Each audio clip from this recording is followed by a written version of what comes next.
Au nom du Père et du Fils et du Saint-Esprit, ainsi soit-il. Je voudrais vous adresser quelques mots seulement. La liturgie est déjà très riche.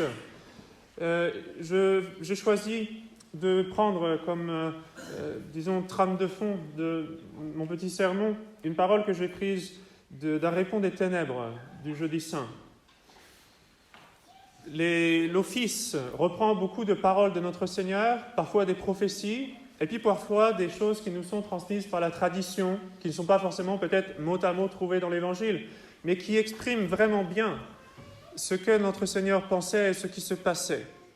Et donc, en l'occurrence, dans un des Réponds des ténèbres du Jeudi Saint, notre Seigneur dit à ses apôtres et nous dit à nous aussi, « Vous allez tous prendre la fuite, et moi j'irai être immolé pour vous. Vous allez tous prendre la fuite. Et moi, j'irai être immolé pour vous. »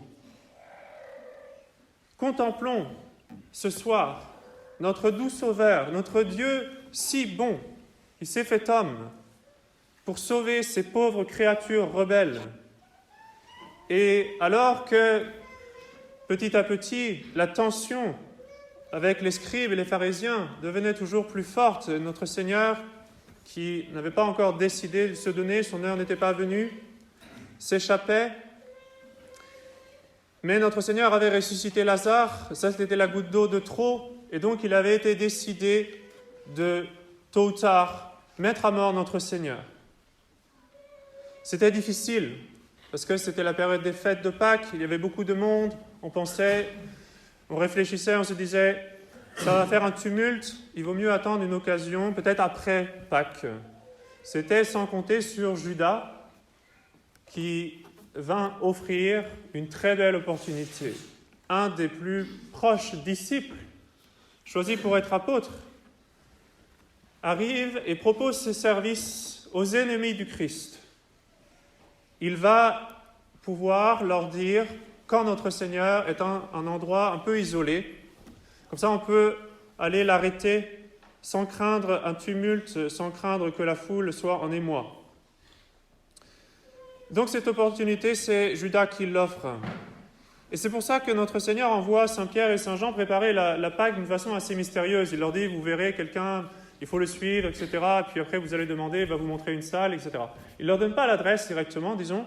Il leur donne ces indications pour ne pas que Judas puisse dévoiler l'endroit du cénacle.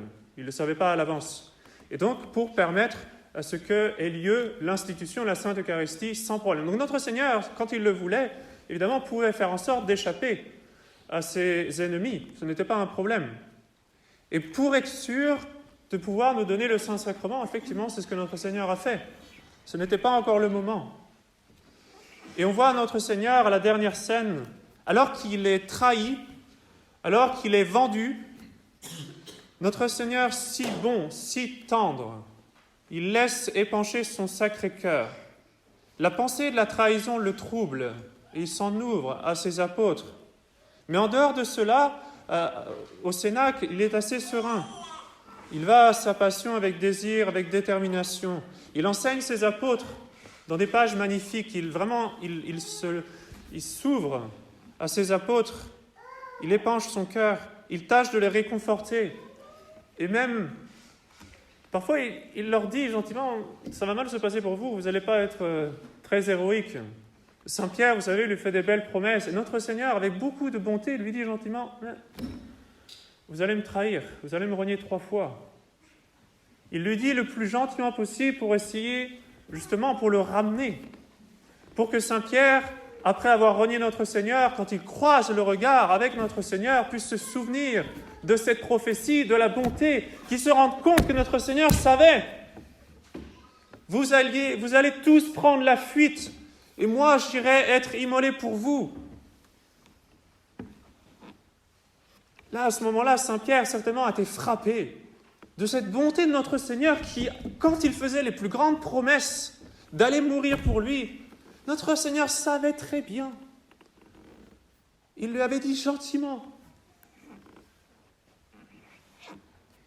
Et notre Seigneur se donne à ses apôtres, il se donne à nous, il donne le meilleur de lui-même, il se donne dans la Sainte Eucharistie Il donne le sacerdoce, il institue le sacerdoce, il confie ce dépôt précieux des sacrements, et en particulier de la Sainte Eucharistie, à des hommes faibles, si faibles. Regardez ce qui s'est passé dans la Passion. Le soir même, vous allez tous prendre la fuite, et moi j'irai être immolé pour vous. Et notre Seigneur adresse un long discours à ses apôtres après la scène. Et puis il fait cette prière sacerdotale magnifique à son Père. Et il le dit d'ailleurs, il le dit pour nous. Bien sûr, Dieu le Père n'avait pas besoin de l'entendre. Mais il permet que l'on puisse voir un petit peu ce qui se passe entre notre Seigneur et son Père. C'est Saint Jean qui nous rapporte tout cela. Saint Jean a tout retenu. Il nous rapporte tout cela au chapitre 17 de son évangile. Je vous encourage à lire ce passage. Peut-être prenez avec vous les Saints Évangiles, c'est quand vous venez pour l'adoration, et lisez, méditez le chapitre 17 de Saint Jean. C'est magnifique. Et notre Seigneur fait tout cela dans le contexte de ces trahisons. Il attendait ça presque. Évidemment, c'était comme ça qu'il voulait que les choses soient. Il fallait qu'il soit déjà offert d'une certaine façon, vendu. Il fallait que la passion soit enclenchée pour qu'il puisse se donner. Et puis ensuite, notre Seigneur, le jeudi saint, va à son agonie. Et lui qui était tout serein, tout doux, à la dernière scène, tout d'un coup est pris par cette angoisse si terrible que les apôtres ne peuvent pas voir. Ceux qu'il avait choisis pour être un peu plus proches, il les avait préparés, il leur avait montré sa gloire sur le mont Tabor, parce qu'il savait que cette épreuve serait terrible, de voir notre Seigneur dans cet état d'angoisse extrême, incompréhensible. Et pourquoi est-il dans cette angoisse? Il dit « Mon âme est triste jusqu'à la mort ». C'est-à-dire c'est une angoisse qui aurait dû causer la mort. Notre Seigneur soutient son humanité en vie parce qu'il ne se donne que quand il le veut. Mais son angoisse est telle qu'il aurait dû en mourir. Et cette angoisse, c'est la même chose. Vous allez tous prendre la fuite. Tous dépendaient de lui. Notre Seigneur était recouvert de tous les péchés du monde. Il n'y avait personne pour l'aider, même ceux qu'il avait choisis prenaient la fuite, partaient. Tous avaient besoin de lui pour les tenir. Tous. Et donc notre Seigneur se retrouve tout seul, avec tous les péchés du monde sur ses épaules, la faiblesse des hommes. Et c'est lui qui doit trouver la force de soutenir, de relever tous ces hommes, même ceux qui deviendront les plus grands de ses apôtres. C'est dans ce moment de l'agonie et de la passion de notre Seigneur qu'il trouve cette force. Notre Seigneur leur a mérité à ce moment-là. Il porte la peine morale de tous nos péchés. Donc d'un côté, il a ce fardeau qui, d'une certaine façon, est infini. Et de l'autre, la volonté de son Père, sa mission, ce pourquoi il est venu, son amour des âmes, de tous ceux justement qui comptent sur lui, malgré eux. Parce que les apôtres n'ont pas prié. Les apôtres vont partir en courant. Et donc il faut que notre Seigneur tienne pour pouvoir sauver ses apôtres. Et pour vous sauver vous aussi. Et un ange à ce moment-là vient le fortifier. Mais tout de suite il entre dans une agonie, une sueur de sang. Visiblement on se dit mince, l'ange est venu. Le contraire s'est passé, mais d'après la tradition cet ange c'est Saint Gabriel. Que lui a-t-il dit? On ne peut pas vraiment savoir. Mais Saint Gabriel, c'était l'ange de l'Annonciation. C'était celui de Lecce Ancilla Domini, celui qui a fait que, quand notre Seigneur s'est incarné, il est venu en disant « Voici, je viens, vous m'avez formé un corps pour le sacrifice. » Donc c'est la même chose. Vous allez tous prendre la fuite. Et moi, j'irai être immolé pour vous.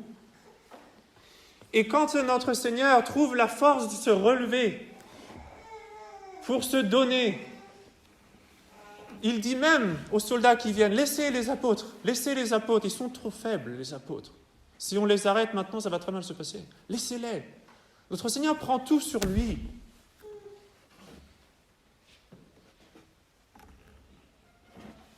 Et même vis-à-vis de Judas, notre Seigneur était si bon, il a fait tant d'efforts pour le détourner de son crime, il lui a fait comprendre plusieurs fois pendant la dernière scène qu'il savait très bien tout ce qui se passait, il connaissait cette trahison, l'accord avec les prêtres pour le vendre, tout ça, il le savait. Et il le manifeste clairement à Judas pour le frapper un peu, le faire comprendre. Et notre Seigneur, alors que tous sont sur le point de prendre la fuite, fait cette prière magnifique à son Père. « Je me sanctifie moi-même pour eux, afin qu'ils soient eux aussi sanctifiés dans la vérité. Ce n'est pas seulement pour eux que je prie, mais aussi pour ceux qui doivent croire en moi par leur parole. » Donc notre Seigneur va tout seul à sa passion. Il porte tous les péchés du monde. Il porte tous vos péchés. La fuite, on peut la prendre de bien des façons. Il n'y a pas que les apôtres qui ont pris la fuite. Il y a la fuite de l'enfant prodigue, de celui qui a passé des années et des années et des années loin du bon Dieu. Et notre Seigneur, qu'est-ce qu'il a fait pendant ce temps-là? Il a dit la même chose. Non, laissez-les. Laissez-les. Ce n'est pas le moment.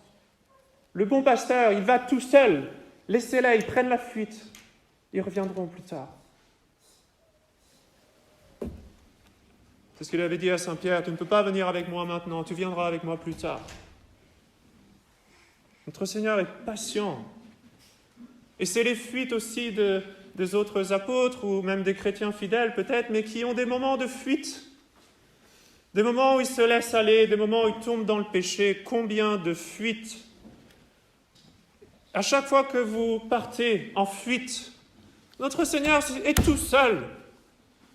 Il porte tout. Et ce n'est pas le bon Dieu qui fuit.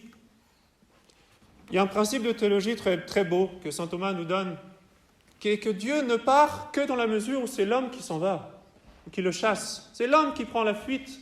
Par exemple, quand il y a un péché grave, le bon Dieu laisse la vertu de foi, par exemple. Il n'enlève la vertu de foi que s'il y a un péché contre la foi. Le bon Dieu ne part que autant qu'on le chasse. C'est l'homme qui prend la fuite, ce n'est pas le bon Dieu. Et à chaque fois que nous commettons le péché, c'est parce que, d'une certaine façon, nous avons pris la fuite, nous n'étions pas avec le bon Dieu. Mais notre Seigneur, justement, nous donne le remède le soir du jeudi saint. Il veut être avec nous. Il veut même aller après nous, on peut dire. Nous trouver dans nos derniers retranchements, être avec nous tous les jours au tabernacle, jusqu'à la fin des siècles, être avec nous dans le sacerdoce, dans des prêtres que notre Seigneur va inspirer pour aller nous chasser, entre guillemets, aller nous repêcher. Mais le soir du jeudi saint, notre Seigneur est seul. Il vient trouver ses apôtres. Il les trouve endormis. Et il dit à Pierre, « Ainsi vous n'avez pas pu veiller 1 heure avec moi. Veillez et priez afin que vous ne tombiez point dans la tentation. L'esprit est prompt, mais la chair est faible. » Donc ce soir, remerciez bien notre Seigneur d'avoir tout pris sur lui.